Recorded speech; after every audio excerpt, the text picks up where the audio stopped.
In these times of uncertainty, it's all the more important that we keep collaborating, informing, and inspiring each other, so that we can be smarter and better tomorrow. Welcome to the Pakhuis de Zwijger livecast.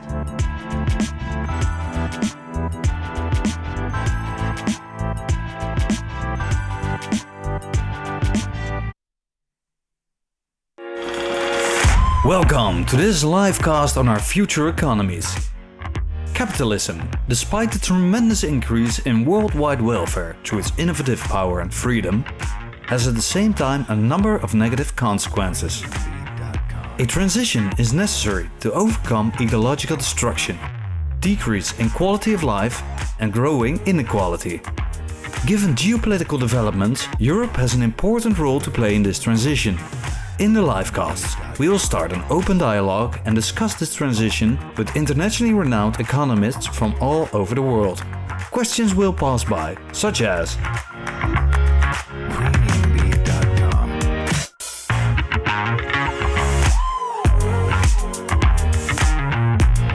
each week, we will discuss these matters with 2 economists, resulting in 10 online dialogues in 10 weeks, where we will share viewpoints and collect ideas on how capitalism's innovative and creative powers can go hand in hand with fostering an equal and just society. A different subject every week. Together we can build a basis for economies that are beneficial to all of us. You can participate by putting your questions and remarks in the chat. So, let's talk. Yeah, good evening, everybody, and welcome to the 4th edition of the series, The Future of Capitalism. And today we're going to talk about the effects of contemporary economics on everyday life. Because, as we all know, employment is in transition. The platform economy, we have already talked about that in previous editions, has enforced more independent entrepreneurships, flexible contracts than we've ever seen. And income equality is growing. Taxation systems reward those with capital and are excessive, asking the workers to pay up, resulting in a loop of the rich to get richer and the poor to stay where they are.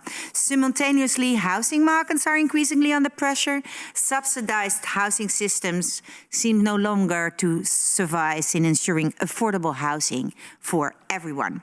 Now, how to overcome the insecurities for people that come along with these developments? How can contemporary capitalism ensure happy workers and thriving communities? What actions could or should corporations, firms take? And what role do governments and democratic institutions play in this discussion? Today, we have invited 3 guests to have a discussion among each other about these topics, because this series explores new venues, new discourses to think about an alternative for the current broken system of capitalism. Kees Buitendijk, who is the program coordinator finance and the government good at Subsidised, will open the event this evening with a column on behalf of a think tank of young economists. Every evening we have hosted in this series started with a young economist and their perspective on this question, the questions I raised in the introduction. And after that, my co-host David van Overbeek will interview first Isabelle Ferreras. And she's a senior tenured fellow of the Belgian National Science Foundation. She's a professor of sociology at the Université Catholique de Louvain, where she teaches at the Department of Social and Political Sciences at the Institut de Sciences de Travail and at the Economic School of Louvain. She's a permanent researcher of CRIDIS, Centre de Recherche Interdisciplinaire Démocratie Institution, Subjectivité. And she has been an associate of the Labour and Work-Life program at Harvard Law School, where she's now a senior research associate. Well, she's also elected a member of the Royal Academy of Sciences, Humanities and the Arts of Belgium. Quite an astonishing resume for a professor in any time. So we're so honored that she's part of our program. But what we want to talk to her today about also is her latest work, where she wrote a manifesto, Le Manifeste Travail, with a group of other scientists to actually talk about the subject of today, how to to make the workplace more democratic. Then, after that, David will interview Josh Ryan Collins. He's the head of finance and macroeconomics, senior research fellow at UCL Institute for Innovation and Public Purpose, and an economist with interest in finance and banking, land and housing, economic rent and climate change. He wrote a few books, but his latest books, Why Can't You Afford a Home, is his most recent one. And we will talk to him about that especially, because that, of course, talks about the relevance of one of the, well, most important things in a thriving life, a house. And after that, these two interviews, we will have a group discussion. And hopefully you will join us and you can put forward questions to these speakers by going to the Zoom webinar. You can find the button for that on the web page of this evening, on the program page at deswijger.nl. And then you can chat with other viewers, but you can ask the Q&A button to ask question to these guests. Please do so, and we get them here on our desk, and we can post these questions on behalf of you, the viewer. Join us.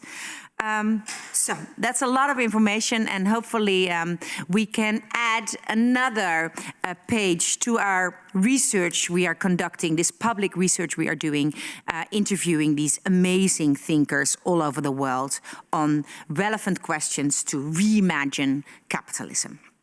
Okay, let's now go to the first, the pitch, the start of this event. Let's go to the column of Kees Buitendijk.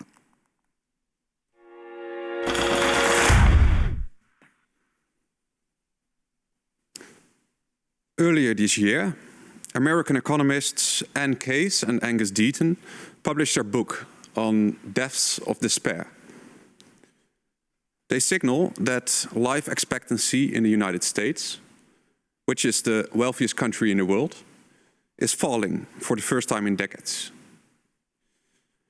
This is mainly due to the rise of suicides, alcohol poisoning and drugs overdoses among white, working-age, middle-class men and women. These men and women are unable to keep up in the contemporary American economy. Europe is different from the United States, many would rightly say. We have better healthcare arrangements, social securities and safety nets. However, the COVID crisis has made clear that many European countries are also on the brink of an age of uncertainty. Private debts, unemployment numbers and income insecurities are shooting up fast. And we have most likely not seen the end of the crisis yet. Expectations are that the worst economic shock is still to come. Ages of uncertainty are no natural phenomena. Both of our guests tonight have pointed out how important institutions, from governments to international corporations and banks, have been drivers of today's growing inequalities and insecurities. And in my opinion, the problem of uncertainty is not only a problem of institutions, but also a problem of underlying worldview and ideals. The American philosopher Michael Sandel has recently written about the tyranny of merit. For many decades, the dominant idea in Western societies has been that the well-being of all individuals would aggregate to the success of the collective. Work hard and educate yourself so you will thrive is the dominant mantra. For some, this has proven to be true. They are the winners of globalization, the haves and the cans. Many others have been unable to live up to this ideal. They are the losers, the have-nots and the can-nots. Our complete worldview, and with it, most policies and collective arrangements, is aimed at the strengthening of individual well-being, and with great effect. Our free and democratic Western European societies offer enormous possibilities for individuals. And many of these freedoms are to be cherished.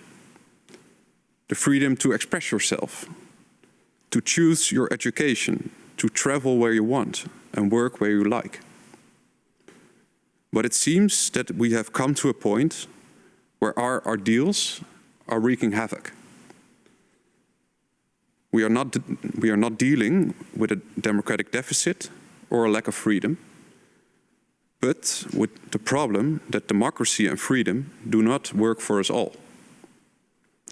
Individuals have won, but collectively we have lost.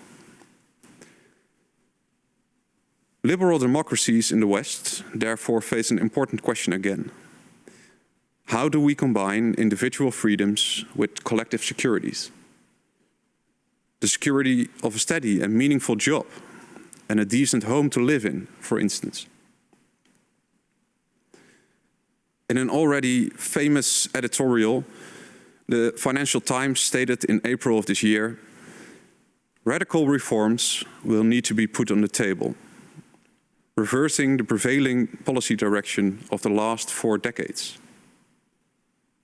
I agree. The leaders of our institutions, the public and the private elite, will have to step up to prove that democracy, freedom and wealth can work for all. They will have to take responsibility to lay the groundworks for a new social market economy.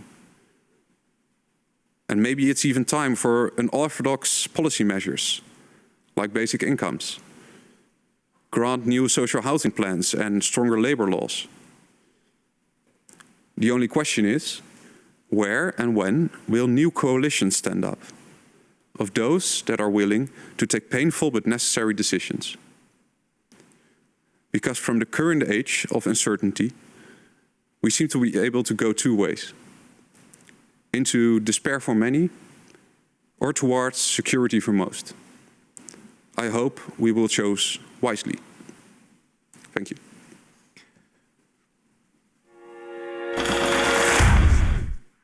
Let's go to my co-host David van Overbeek, who will interview Isabelle Ferreras. Thank you very much. Thank you, Isabelle Ferreras, for being here with us tonight. I think a very poignant column by our columnist Kees. He pointed out that democracy and freedom do not work for us all in the current system. Tonight, I'd like to focus on 2 fundamental pillars of a modern life: work and housing. And first, of course, I'd like to explore the workplace with you, Ms. Ferreras. In an essay you wrote in 2019 called Democratizing Firms, you state that leaving the government of firms to capital investors is certainly unreasonable, illegitimate and highly unintelligent. Given the gravity of our current circumstances, labor investors must be brought to the table and put in a position to seriously weigh on the firm's strategies. Why are firms in such a need for democratization, as you mentioned, Ms. Ferreras? What a great question. Well, first, thank you very much for having me on your program. It seems to be a fantastic program, and I feel very happy to be able to contribute to this collective thinking. The question you raise is obviously at the crux of things today. I think we have all seen and recognized in this pandemic that workers are essential, and even those workers whom we did not recognize, certainly not as essential earlier, and that we considered as occupying very low-skilled occupations, as checkout clerks, garbage grabber, or delivery people. And the thinking here is to recognize that these workers, as obviously those to whom we recognize even more skill, as doctors or lawyers or whoever is working, are actually the human possibility for the economy to exist. And so the important point here is just a very factual understanding that there is no economy, there is no firm without what indeed can be called labor investors. People invest not their money, they invest what's even more important. They invest their person, they invest their body, their mental health, but even their physical health, as we are seeing today in this pandemic, in their work. And even though that investment is massive, it's central, is absolutely crucial for any firm to exist, for any service to be produced or any production to exist, yet workers are left out of the government of the firms to which they contribute. And that is actually, yes, unjust and inefficient. So what should we do about that? So because Natasha referred to that op-ed that was extremely popular among the scientific community, an op-ed that we wrote with my colleague Julie Batilana at Harvard and Dominique Méda at Paris Dauphine, and that we really wrote to just try to contribute to our public conversation in order to try to help societies basically get the knowledge about what's going on in this pandemic, or what are the lessons that we could learn. That op-ed circulated to our closest female collaborators first, who signed it, and in 2 weeks, so many of our fellow scientists among the global scientific community actually signed that op-ed. And we affirm a basic principle, which is that workers should actually be able to validate collectively the decisions that apply to them. And that is a philosophical principle that you can tie to the existence of collective bargaining, which was at the turn of the 20th century a huge victory for workers, so that they could affirm their own needs, their own views about what their work should serve, how should they be compensated, all the issues that concern their work life. And indeed, we have to ask ourselves today, how can we deepen that principle in the context of the firm? And I've been working on in that area, and I've been learning a lot from the history of political bicameralism, because what I think is the problem of the firm today is a problem that we know very well in the history of democracy, which is the problem of the despotism of what is actually a minority, but which is generally made of those who own the means, so the property owners. And the history of bicameralism is in the history of democracy, the history of political entities which were faced with the growing demands by the other constituency, if you want, the constituency of those who were the essential contributors to the entity, as in Rome in the 5th century before Christ. As in Rome was governed by the patricians, who monopolized the right to govern Rome.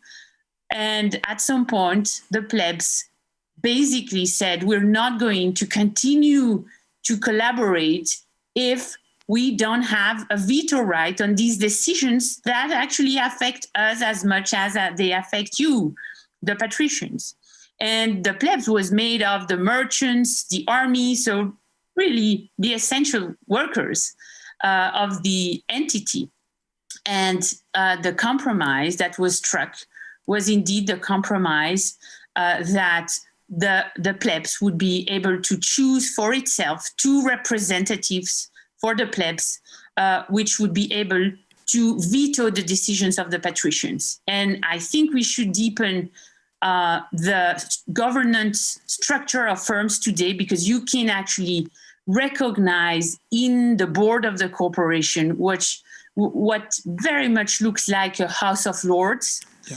And because the House of Lords was originally made in England by those who owned the lands of England, as today the board members are representing those who own the shares in the corporation.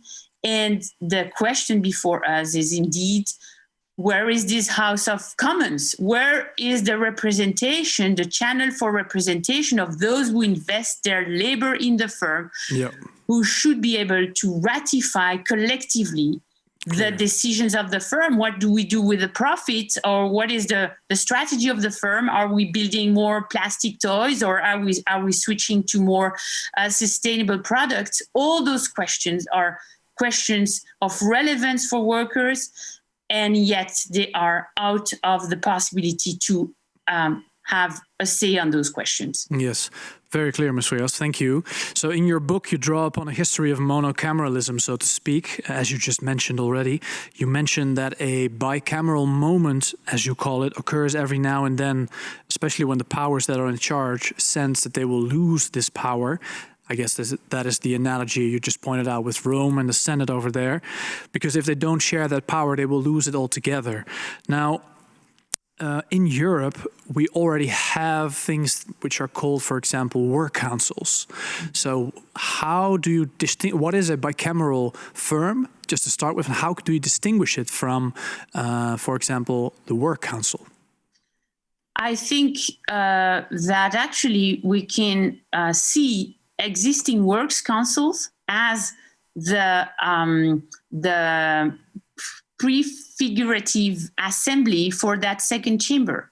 Actually, when we read about the history of these works councils in Europe, they were established after World War II as the vehicle for citizenship in the workplace.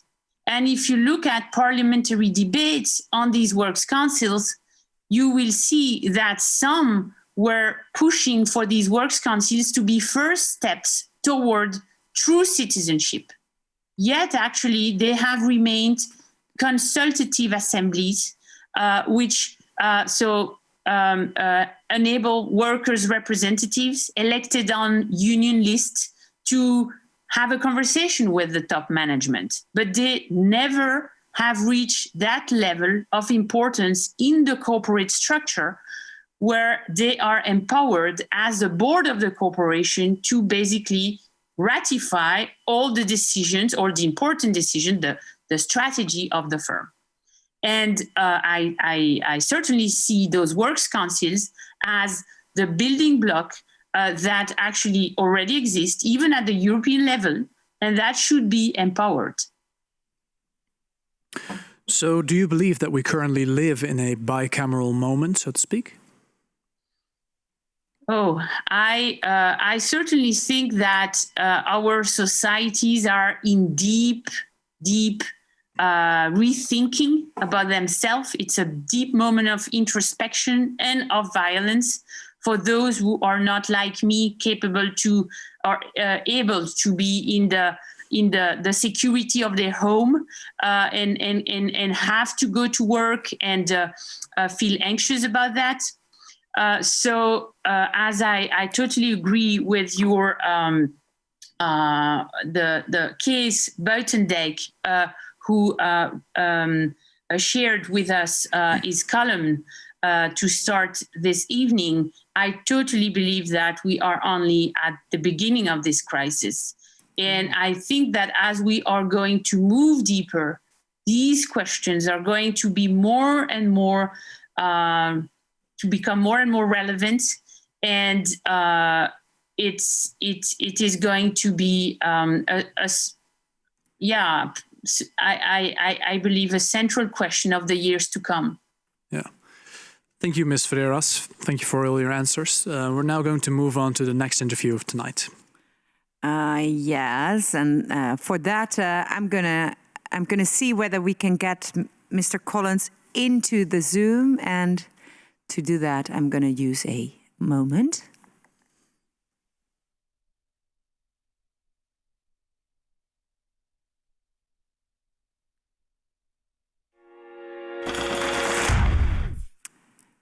Yes, and then it's time for the second in-depth interview, and I already introduced him to you, Josh Ryan Collins. So the floor is yours, David. Thank you, Natasha.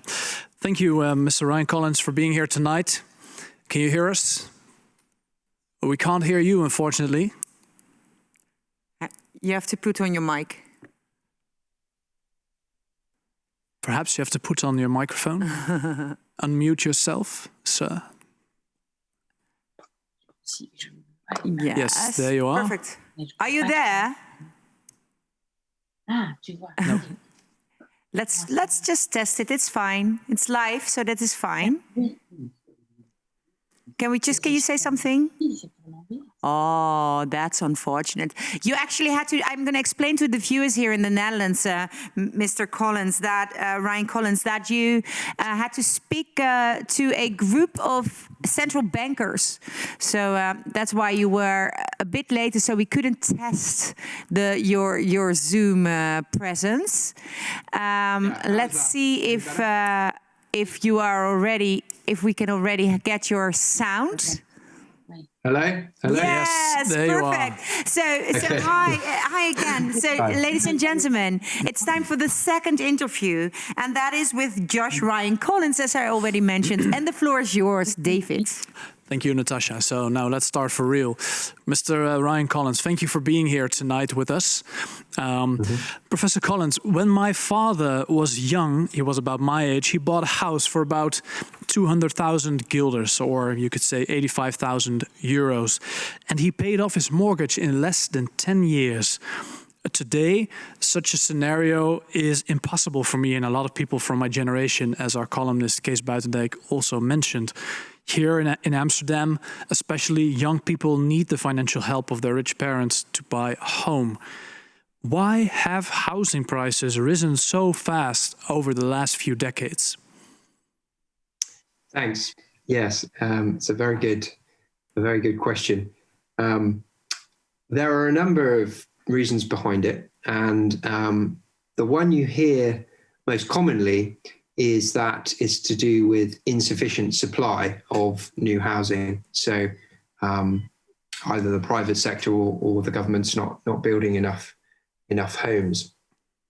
Now, this may be the case in certain regions, certain countries at certain times. And it's certainly, I think, the case that there's been insufficient, what one might call affordable housing being created by the public sector. But the broader point I would say is that it's actually a problem not so much of the supply of housing, but for the demand for housing. And my central argument is that the demand for housing has changed over time.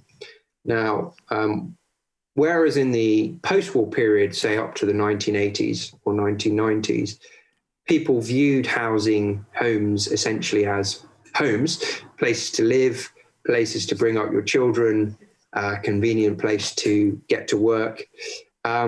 There was a shift in the 80s, possibly a little later in Holland and continental Europe, into viewing housing as a financial asset, as well as a home. And when you view something as a financial asset, your approach to it changes. You start monitoring what happens to it, its price over time. You're prepared to invest more than you would if you're just using something as a consumption good that simply fills a simple purpose of providing shelter. And the reasons for this change were, political, really.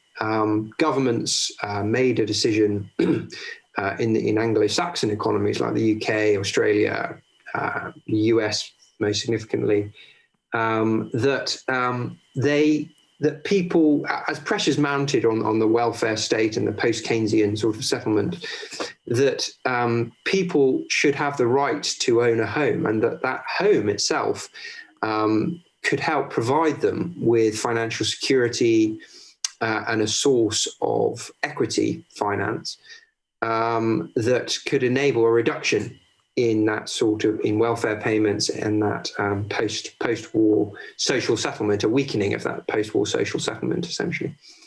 Now, that was only possible with a deregulation and liberalization of mortgage finance, because without that, not enough people would have been able to afford to buy homes.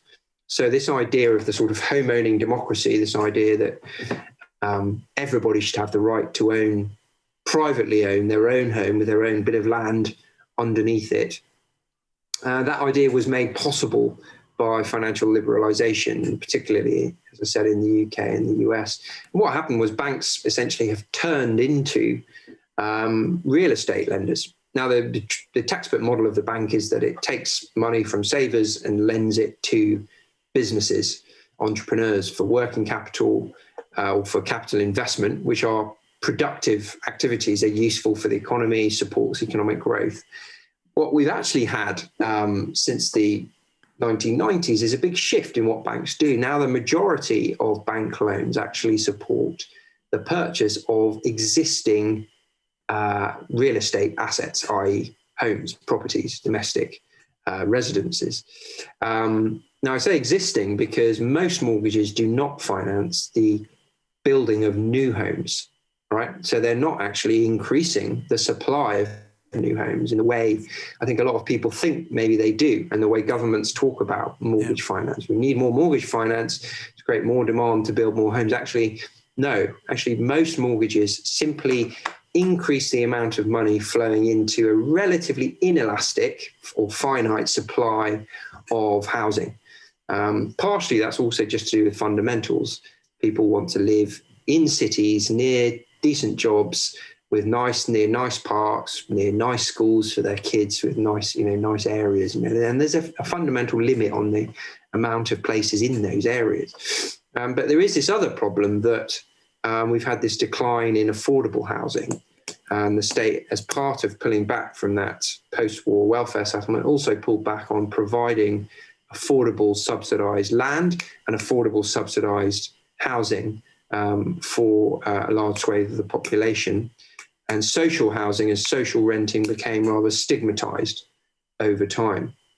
And as a result, you just had a big growth in private renting and a decline actually in home ownership and in social housing. So, and the third aspect of this really is the taxation system has also favoured homeowners and property owners over renters and other types of tenure. So if you're a private owner of a home, you will not pay any capital gains tax on your house when you sell it. That applies, I think, in almost every single European country. Any other financial asset, when you sell it, if its value's gone up over time, you'll pay capital gains tax. There are various other subsidies as well, subsidies on not paying, offsetting your tax against your mortgage interest payments, inheritance tax breaks. So essentially, all the incentives are towards making the home a financial asset and the financialization of housing, rather than returning to the idea of homes being places to live, consumption goods. Yeah, very clear. Thank you. So government regulations and asymmetry between renting and home ownership, as well as tax breaks for home ownership. These have led to the rise of prices of property over time. Now you could say that the 20th century was all about rising home ownership. And yet in the first 2 decades of this century, we've seen a decline in home ownership, while at the same time, the rents in cities go up. Now, arguably more houses are owned by less people every year, so they become more concentrated in the hands of fewer people. Is home ownership becoming something of a marker of the well-off? Yes, it is.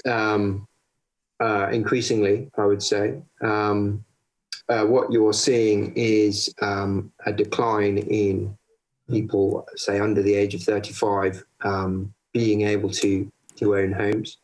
So there's two dimensions, really. There's a socioeconomic dimension. If you're poorer, you're less likely to be able to afford a deposit to get a home. And if you're younger, you're also less likely to benefit. The exception to that is people, as you said at the beginning, who are lucky enough to have a generous bank of mum and dad to be able to give them a large helping hand with their deposit. And of course, people with that kind of help tend to be better off in the first place. So the whole system that we have is reinforcing wealth inequalities rather than reducing them. And the more it goes on, the bigger those inequalities become, the more polarized our societies will become, and the more economically disenfranchised younger and poorer people will feel.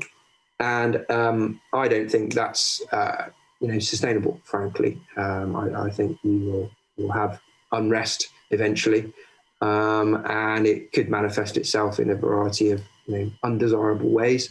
So I think the best course of action is to try and change course earlier rather than later.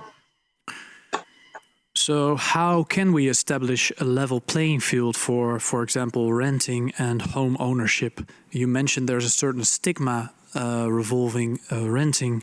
Would you be more in favor of taxing home ownership, or, for example, to increase rights of tenants who want to rent?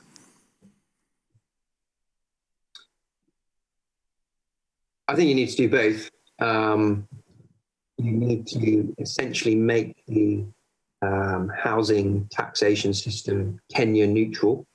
So there should be no advantage to you financially, whether you own your own home or whether you rent your own home.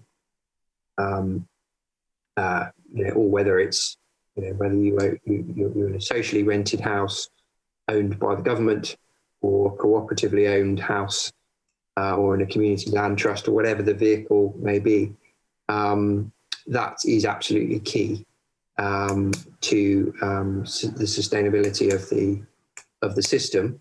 And I think as part of that, regulating the financial system so there's less mortgage credit flowing into this inelastic supply of housing is also really important, because the system itself is a bit like a positive feedback cycle. The more credit flows into housing, the higher house prices rise, the more the assets of the banks go up in value, the collateral value of the banks rises, the more confident they become about lending to people, the more people feel under pressure to get onto the housing market, get the first step on the housing ladder so they don't miss out on all of these wealth gains over time.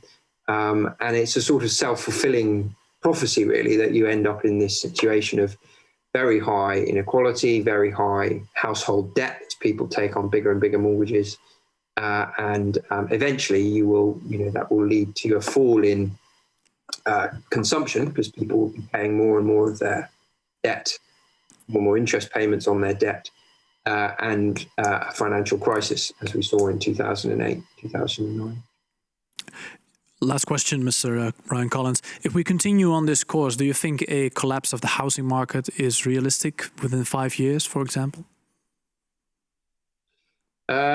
Yes, I do think it's realistic. Whether it will be as severe as we had in 2008, hard to say.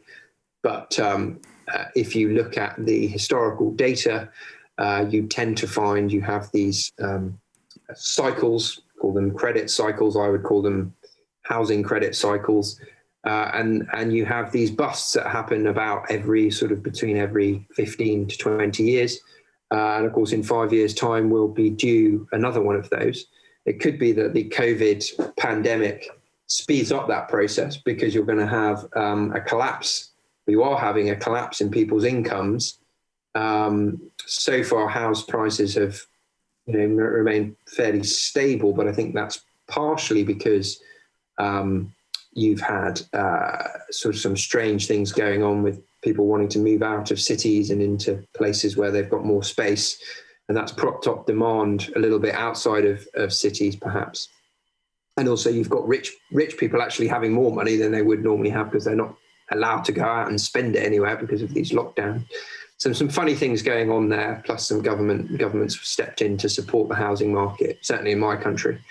But I think, maybe within 6 months, you'll probably see house prices start to fall as the reality of a sort of permanent loss in people's incomes hits home. And that will be a dangerous time. And we could see falls in house prices then, yes.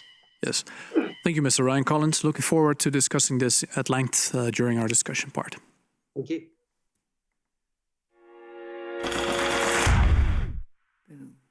Yeah, so now it's time to what happens when we bring together two brilliant minds. And that is something we have done already 3 times, and it's amazing what happens if you bring somebody from two heads together in different fields, but still researching, I would say, subjects which are really related. And the relation between the two is, of course, which the person who started this day, the column of Kees Buitendijk, he said that we live in an age of insecurity. And both of you are mentioning that, right? I mean, on the one hand, people would like to have stable, secure and meaningful jobs. And on the other hand, people want the security or the guarantee that they can have a roof upon their heads, which they can afford.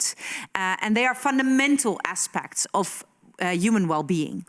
And both of you are sketching suggestions why it's going wrong. The reason it goes wrong is both also, I think, similar, right? You both mentioned deregulation and financialization as perhaps reasons why this happened.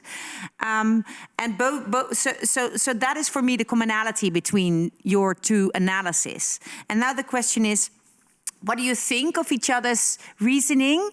How can we match the two analyses? And also, can we find of measures? Can we come up with measures to actually change the things you sketch? Let's first start by asking you, Ms. Ferreras, to respond to Josh Collins.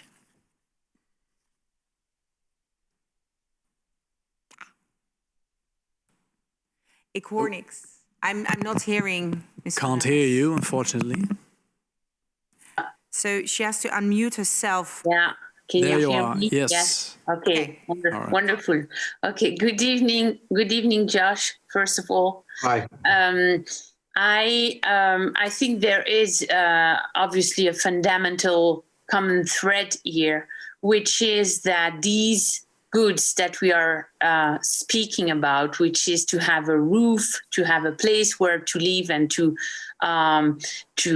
nurture your family, and to be able to contribute to society through your work is actually a right and should not be left to the market. And indeed, the basic point that we are making, not only me, but these people with whom I've been working to produce this last book that you mentioned about work, we affirm that the right to work should not be left to the market, and we should not resort to what the so-called labor market to decide who can be helpful and who is left to wonder how they can be helpful while they would so much want to have a job and while they would so much want to be able to contribute to society. So this is why actually we call for a job guarantee. The specialist for that is the American economist Pavlina Tcherneva, who wrote a very effective and then a bestseller actually book just last June, The Case for a Job Guarantee, where she articulates that project. And the very idea is that we should not leave it to the market to decide who has the right to have a job.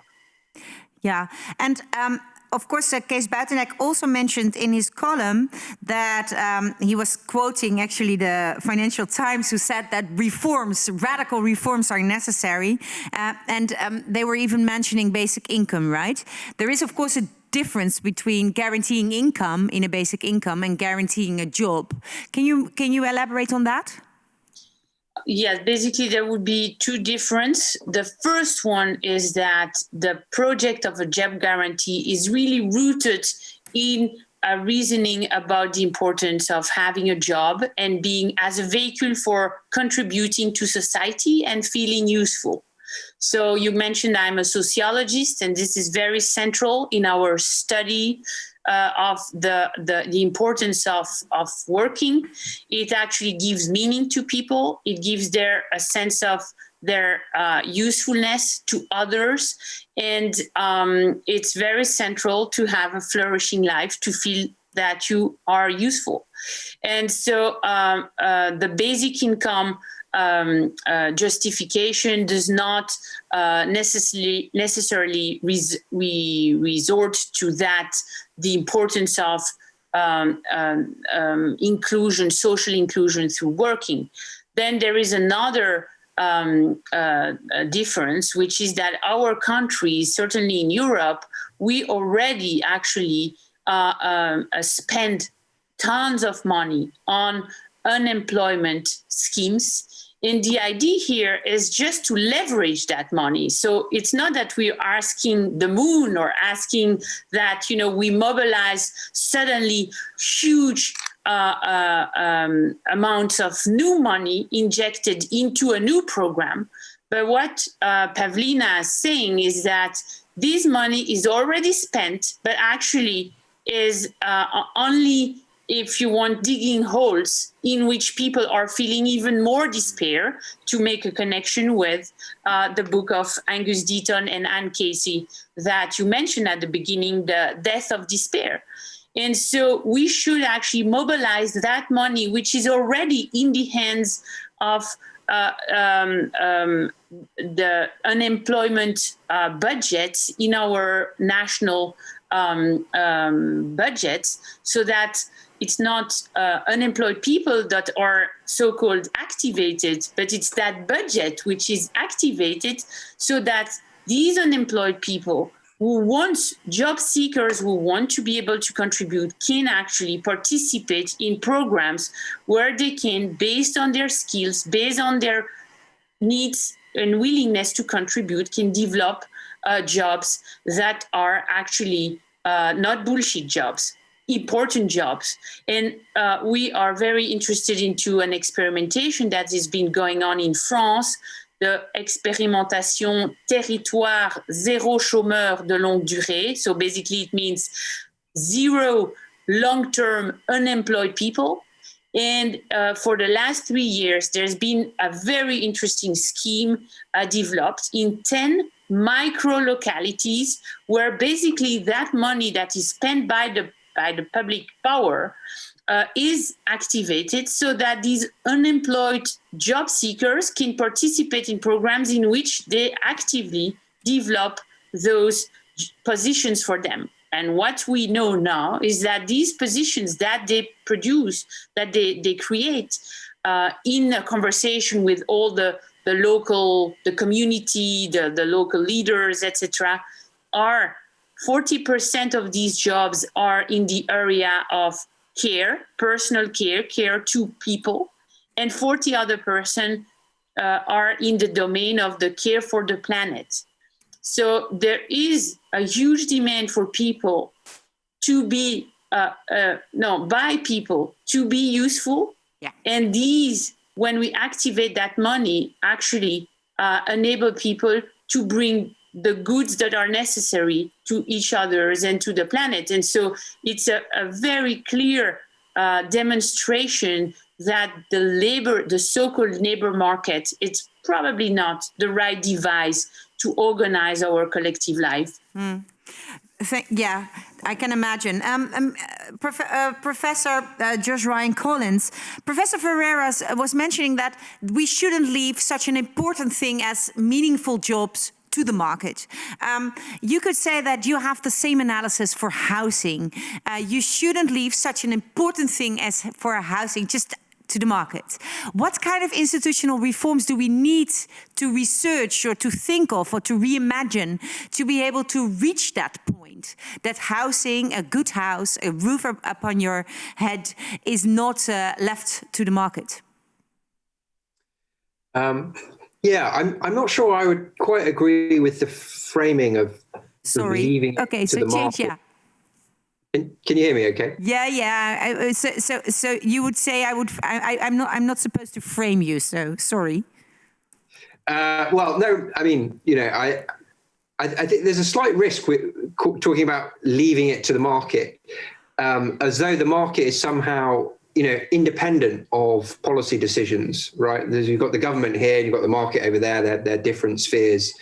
That's not the case. That's a sort of neoclassical economic sort of dream world, where you have people, supply and demand, people buy stuff, that determines the value of it, and actually markets have been and will always be co-created by governments and by the private sector and households and civil societies, and so the housing market and the job market that we've heard about are outcomes of that interaction between government and market.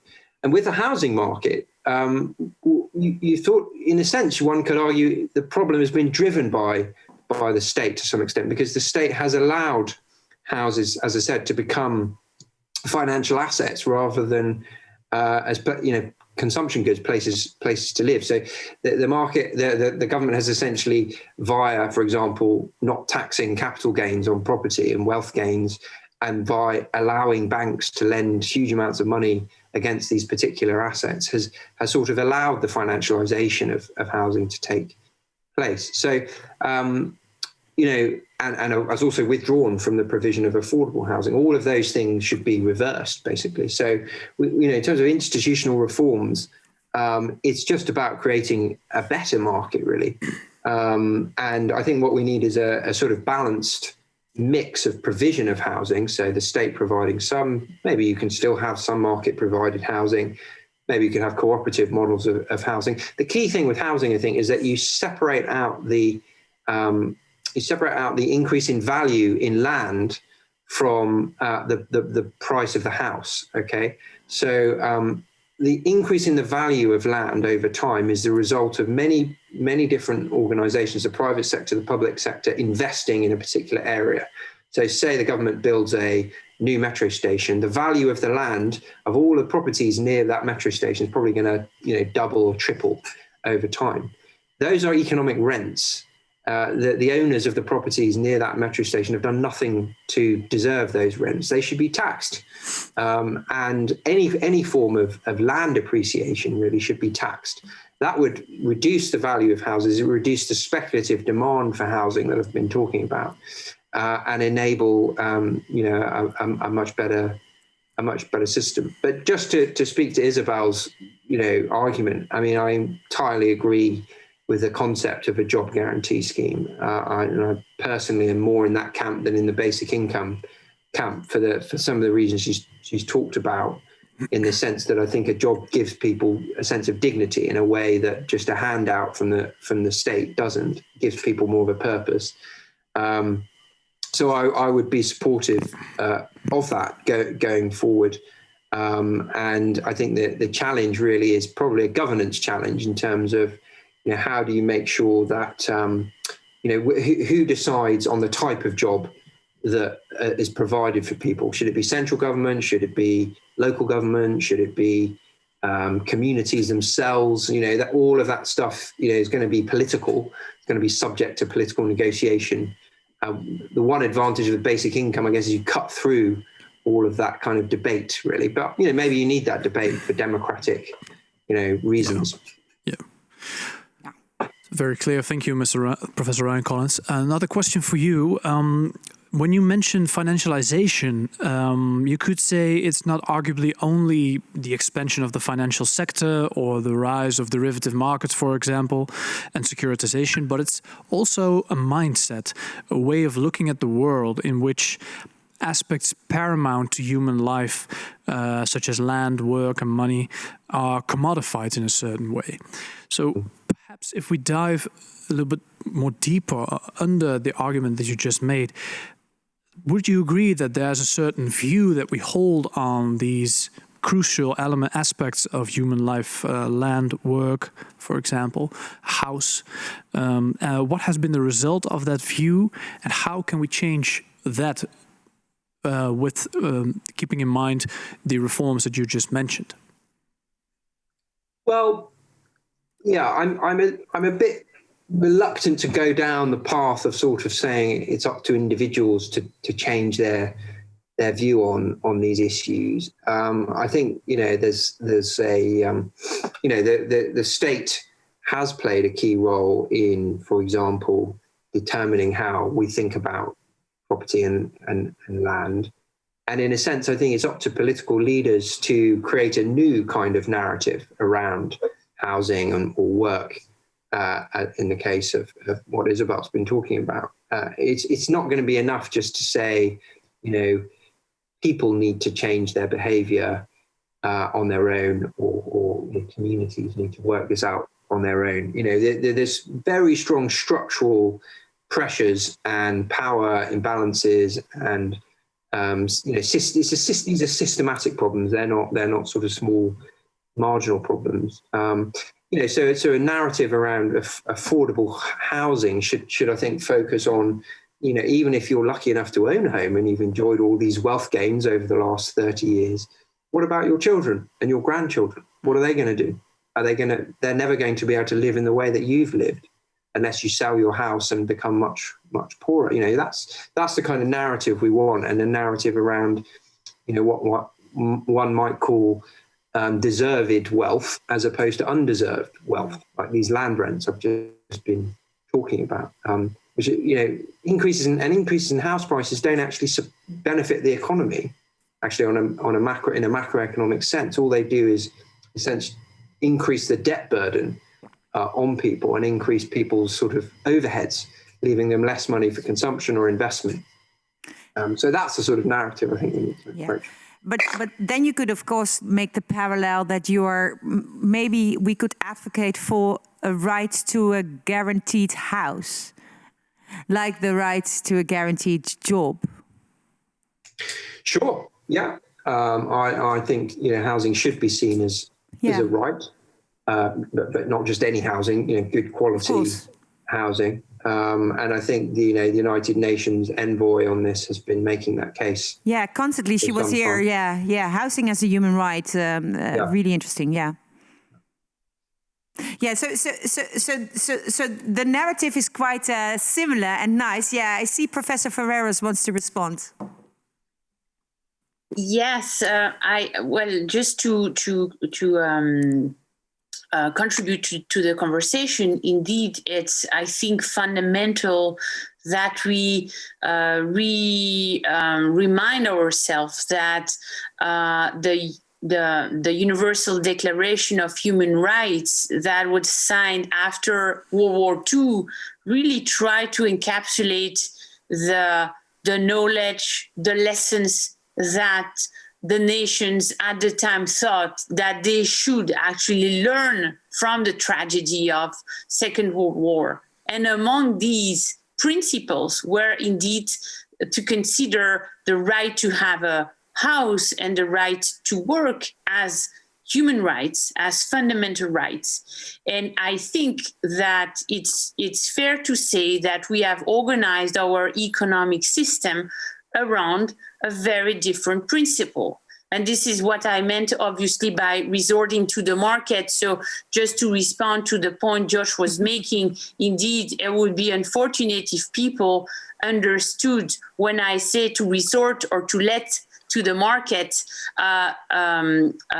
be it having a job or having a house, I don't, of course, imply that the market exists by itself, and it's really probably one of the distinctive contributions of social sciences, which is to keep highlighting that the institution of the market is man-made and obviously encapsulates all the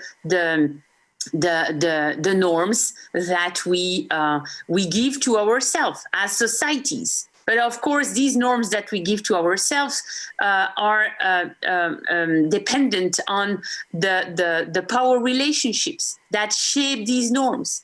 And so this is certainly this era now that we are entering into is a moment where we should all read again The Great Transformation by Karl Polanyi, who had that thinking, that deep thinking about the society, the market society, as he called it.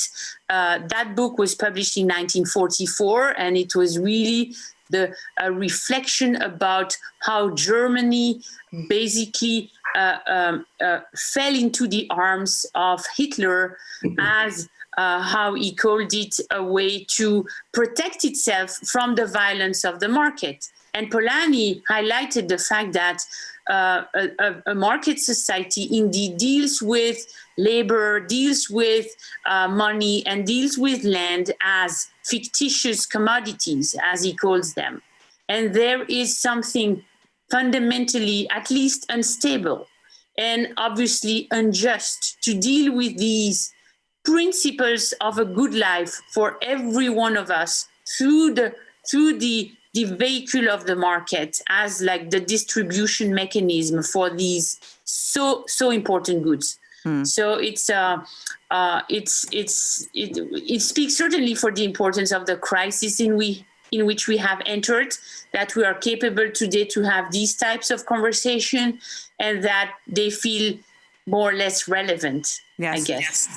We've got many questions from the audience, and Evelien Verhagen already asked this question when you were interviewed by David, and she asks you, so Professor Ferreras, would you agree? Do you agree with Colin Meyer? You haven't seen him, but we interviewed him. That the empowerment you mentioned, for instance, in propagating these workers' rights or bicameralism. That should be enforced by law. And if so, what role of the EU can be expected there? And what are the chances that such a law will surpass, given the issues pointed by the current crisis we're in? So do you need institutional reform or even laws to actually make this happen? And what are the chances for that? Obviously, we do need institutional reforms at every stage of, I would say, emancipatory stages. At some point, you need the state to guarantee new rights to those who were kept out of these rights. So it doesn't mean that we cannot start the work of enacting these rights before there is a consensus at the level of the state or at the level of the European Union to enforce these rights. And so by that, I mean that certainly innovative businesses today are actually thinking about this seriously, and some should start to innovate. But indeed, it will only go through new gains in terms of rights, as in the history of emancipation, if you look at the history of democracy, because my thinking is really in the perspective that we are here speaking about the deepening of the democratic project into the economy. And if you look at how the democratic project has evolved just inside the political realm, it has been through stages of expansion, if you might say, of rights being recognized. Let's take the case of women. First, women were out of the kept out of the right to be treated as an equal, obviously, in the political realm. And at some point, indeed, that right is recognized also to women. Well, at some point, it will have to be recognized to workers that they also have the right to be treated as equal in dignity, in dignity and rights in the economy itself, meaning to grant them the right to govern their workplace with those who are today granted those rights, which are only the property owners, Clear. the shareholders in the firm. Yeah, I hope this answers Vincent Raumaat's question to you about whether you are in favor of grassroots capitalism or governmental capitalism. Both can be called democratic, his suggestion was. But I'm going to leave it for now. A question for Professor Josh Ryan Collins from, I don't see from who, but the person who's asking the question says that after the crisis in 2008, a lot of private firms, equity firms, bought the foreclosed houses and actually created a new problem, an extra big problem for affordable housing. What should we do to prevent that from happening in this crisis? Yeah, that's a good question. I think that policymakers should be thinking quite radically about how to deal with people who are facing negative equity or facing defaults on their mortgages or simply unable to afford their rents, because it's looking pretty bad at the moment. So one option, I think, would be for the creation of what you might call, a public housing bank or a public land bank. And the role of this sort of institution, or you could call it a housing corporation, but the fundamental role would be to offer to essentially buy out a proportion of the property price of that individual who is struggling to meet either their mortgage payments or their rents. And that corporation would essentially take a equity stake in the value of the property, equivalent to the land underneath that property, and that would enable that would reduce they would take on some of the mortgage payments and the rent potentially as well, and enable that person to continue to live there until they were in a better financial situation. I think that could be a way of not only creating more affordable housing, but of preventing the kind of more serious economic collapse that we almost had post 2008. Now, in many countries, you have these big housing corporations having a much bigger role in the land market in particular. For example, in Singapore, 90% of the land is actually owned by the government. It's not very well known. Singapore's seen as this low tax haven state where companies don't pay any tax. Well, actually, they get most of their tax from the increase in land value over time, and they tax that. Similarly, Korea, a lot of development is done by a housing corporation there. So I think we should be thinking about that sort of approach, where essentially you, as I said, disconnect the value of the land from the property itself. I think it'll be challenging to do that, but I think it's going to be a much better solution. And as I said, the focus should be on the creation of affordable housing rather than simply private firms buying up property at fire sale rates and then letting it out as posh flats, which doesn't actually help families and people who need homes. Yeah, thank you for answering that question. In Amsterdam, of course, it's the same situation as in Korea or Singapore. The land is owned by the government. Let's join at our table now. Kees Buitendijk joined us, who kickstarted the conversation. The two professors through the video conferencing through Zoom have discussed many of the aspects you mentioned in your column. This last 5 minutes, we would like to reflect upon that. Please, what did you hear? Oh, I heard a lot, and I think we could go on for another few hours. Oh, yeah, for sure. With these two minds, yes. Yeah. No, there are. I'm especially interested to talk a bit more about the current crisis, which was mentioned a few times by both of our guests, because I think we have a short-term problem, so to say, and a long-term problem. Mm-hmm. And short-term and long-term are connected in a way. I think that we are now in the short term seeing that there is a sharp trade-off between what I have called individual success and collective well-being. Professor Ferreras already pointed this out, that we have a sharp divide between so-called safe and unsafe jobs, for instance.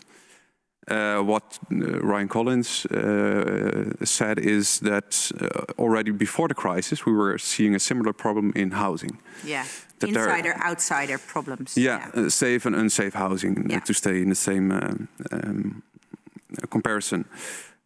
So we have now, on the short term, very clear the trade-off between the individual promise of success and the collective macroeconomic well-being, and we can clearly see that the problems are severe. So for the short term, it would of course be a question how to solve this, and how to do so in a way that on the long term we will all benefit. Mm-hmm. To say something, because I think in regard to the long term, what we have also seen in the current crisis is that we can think and act collectively. COVID has shown that we can be strong and communities. There's a lot of public trust in the government measures all over Europe. And that was exactly my thought, that across Europe, at least, we can see that we are living in high-trust societies. We are still living in high-trust societies. We trust our government, and we can, look after each other. There was already research 25 years ago by Robert Putnam and Francis Fukuyama. But it will be the question for us how to reestablish or how to strengthen this trust in our societies so that we can also on a long-term benefit. Yeah, clear. Are there already examples, according to you, in European policies where you can see that governments are actually thinking about that? Do you think? Well, I think what both our guests also pointed out, that the question for security and the question for equality are clearly on the table again. Yeah. And I think security and equality are prerequisites for You could even say trust. that all the corona or COVID measures from the government by guaranteeing incomes all over Europe is part of the acknowledgement that that is a very important aspect of the quality of life. Yeah. And I also agree with both the speakers that it is not a question for government alone, building trust. It is a question for all institutions of society, institutions, right? for banks, for corporations, for pension funds, for many of the central institutions of our societies. Yes. Yeah, so I'm looking at the clock, and I think it's almost disrespectful to ask people from the other side of the world to answer in 30 seconds the last give the last comments. But let's see if there is one reflection you would like to give to us hearing this reflection from Kees Buitendijk. Professor Ferreras. Maybe I would like to mention the fact that again today in The Guardian there was a news report that Swiss Re, which is the big insurance firm in Switzerland, so it's not a leftist group has actually forecast that 1/5 of the world's countries are at risk of their ecosystems actually collapsing because of the destruction of wildlife and their habitats. And so I think my only regret is that we've not been able to talk more about that, because it's entirely connected to both our concerns vis-a-vis work, labor, and vis-a-vis having the right to have a place where to live. Clear. It's all over. It's all out there. Same question to you in a few seconds, Professor Jos Ryan Collins. What would you like to add? Yes, thanks. Yes, I thought the point about COVID and sort of the opportunity for people to have more trust in governments, I'm not sure it applies to every European country in quite the same way. I'd say maybe the UK might be an exception there. But I think looking back on history, the Second World War, certainly in my country, led to the creation of some of the most important institutions, particularly a National Health Service, that, make the country what it is today. And I suppose that offers a glimmer of hope, actually, that if this crisis continues to be as serious as it appears it will be, maybe political leaders will take that opportunity to create new kinds of institutions to deal with the problems that myself and Isabelle have been discussing. Clear. Thank you so much. Thank you for your participation in this online consultation of brilliant minds. Next week, we'll be back with the next edition, and Elizabeth Anderson and François Bourguignon are there on the role of free markets in increasing inequality. Thank you, all viewers, for watching and participating and asking all these questions. And I wish you all a very good evening. Thank you so much.